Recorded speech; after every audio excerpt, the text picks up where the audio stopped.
Hello there. Well, it's Star Wars Episode 6, Return of the Jedi, 7M2, Enter the Ewok.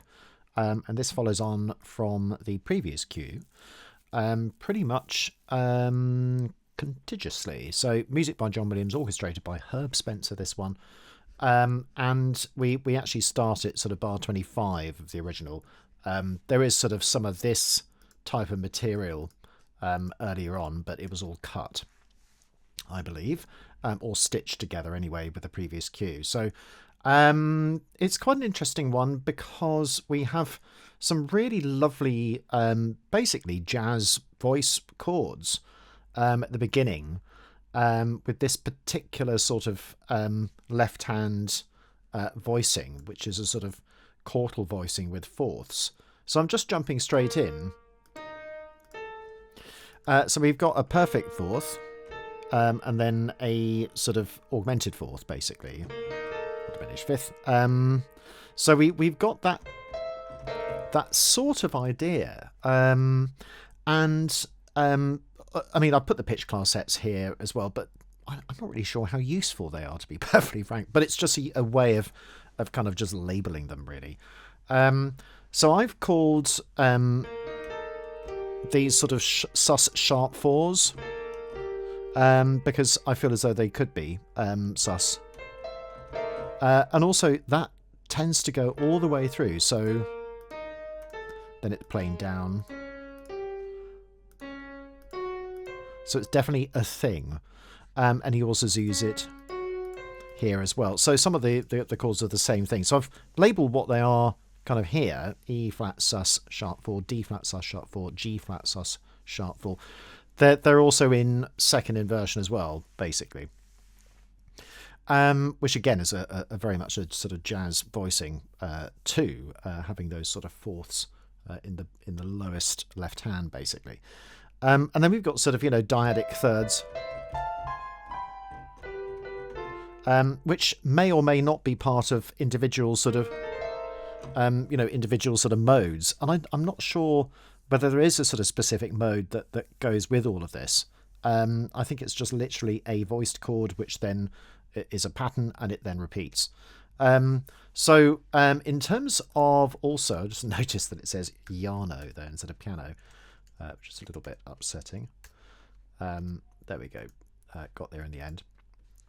So yeah, the orchestration is quite thin in some ways. We've got sort of standard wind, but then we've only got 4 horns instead of 6, although he does use 4 horns instead of 6 in quite a few of these. No trumpets, trombones or tuba, no harp, a keyboard with doubling celeste. We've also got a toy piano, which is sometimes played by the pianist, and lots of percussion, including boobams and things like that, and strings.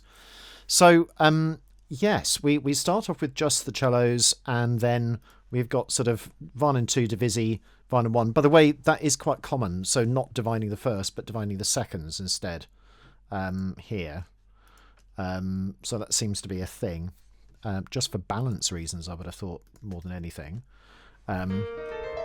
So yeah, really gnarly sort of types of things. And it sounds quite sort of jazz.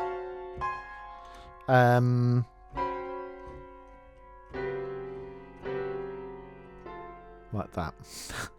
And then we're into a sort of 0134 based riff. Now what that means is it's sort of octatonic.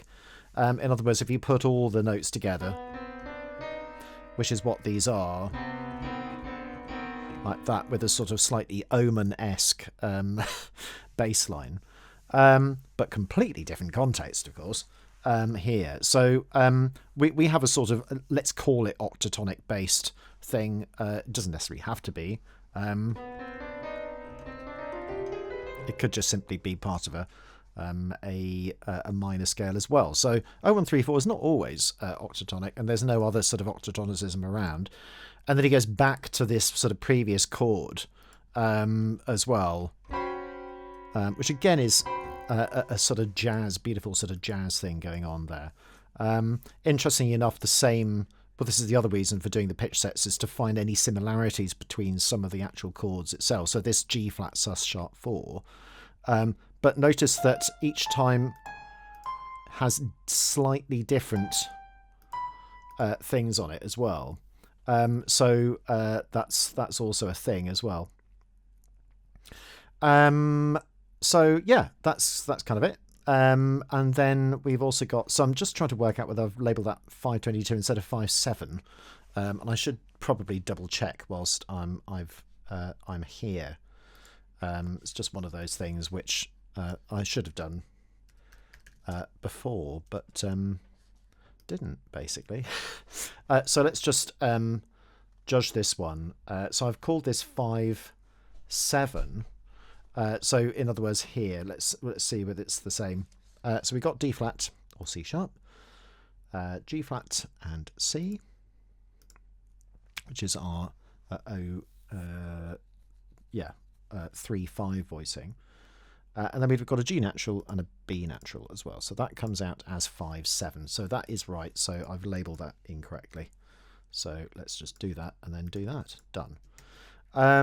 So, and I've also just put the voicing here as well. And the reason for doing that voicing is originally it's kind of, you might sort of think, well, actually, does it not make more sense to have just a dyad here and then the triads? I suppose it might do, but it diverges very quickly to thirds instead of on the top. So it's not always just these sort of planed A minor and then G major type sort of chords at the top. So that's why I've done it that way. I don't know whether that's correct or anything, but that's just the way I've analysed it. And then we have this sort of jaunty Ewok type of introduction, along with some more sort of jazzy things. So here we got sort of A over D flat.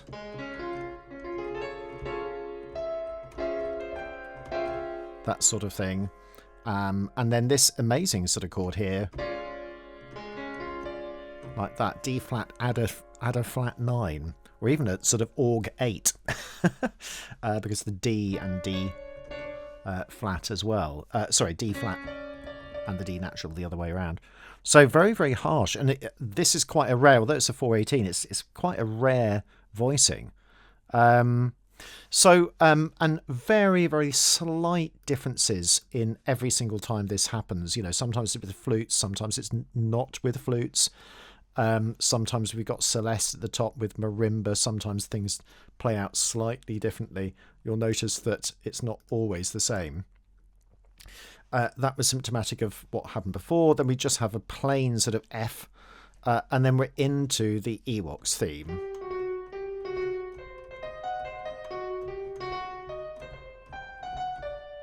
Like that. And interestingly enough, I worked out that it's all of those notes are based on C Hungarian minor. But it just doesn't sound very Hungarian minor. So we've got this, if I start playing on the C, and you know, we also have a pedal C all the way through.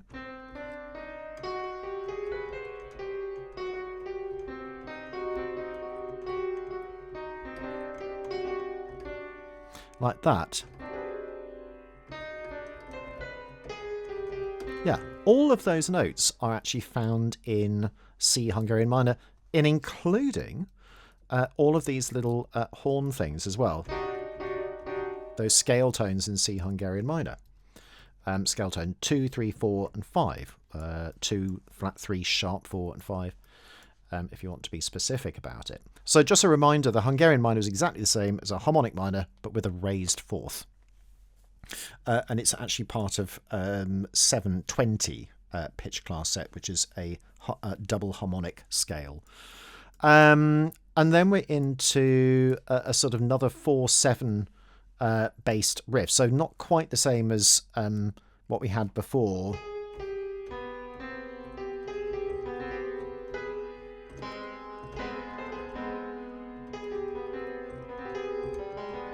That sort of idea. Which is also notes from the Hungarian minor as well. And then we have that little interlude on the Celeste, a great little bit where actually it's very confusingly written in the orchestrator score. I think really what it should have been is all of the notes are the same, because he does that so often. But they're all completely different all completely different time values. You sort of think, yeah, I'm sure that's a mistake. Because he's got sort of demi-semiquavers and things starting later than they are, especially in the harp. Not quite sure what that was supposed to be.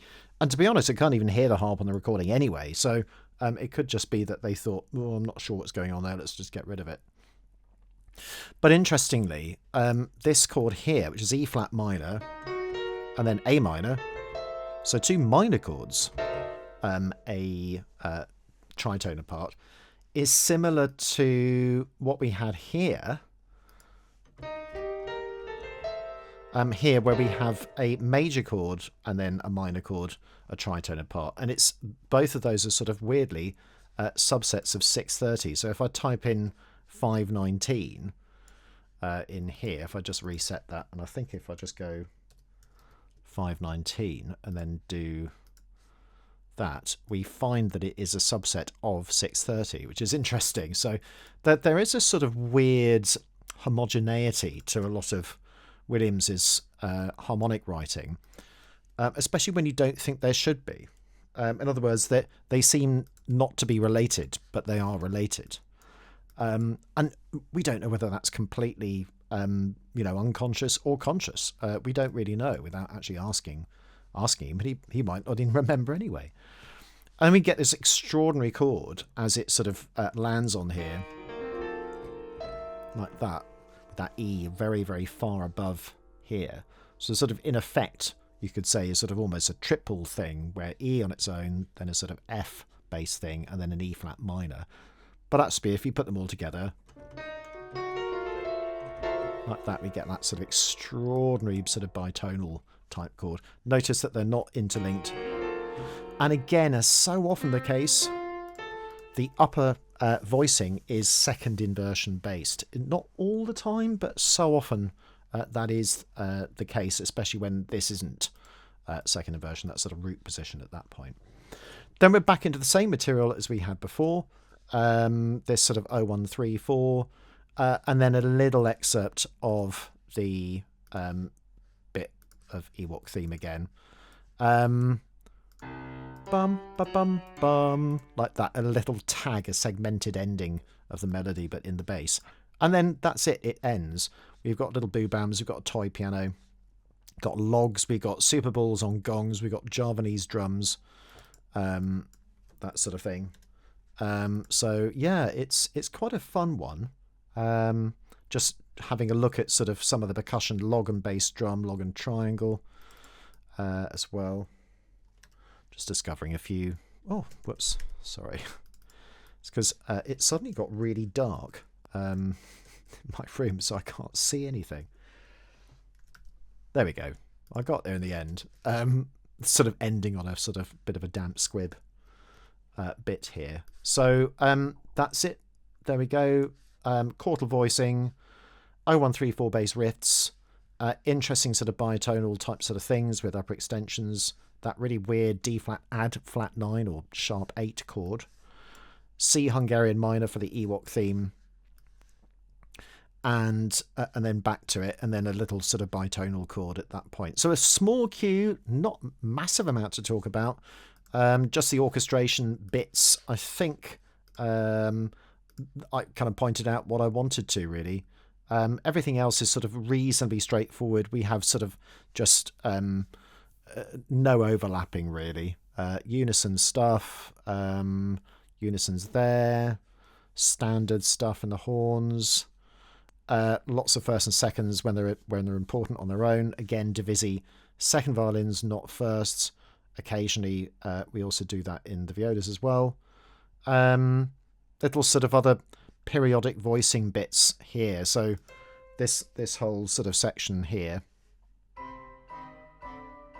like that.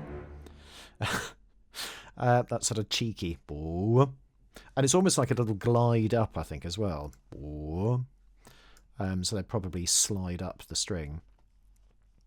And then, yeah, the little reply after that. Like that.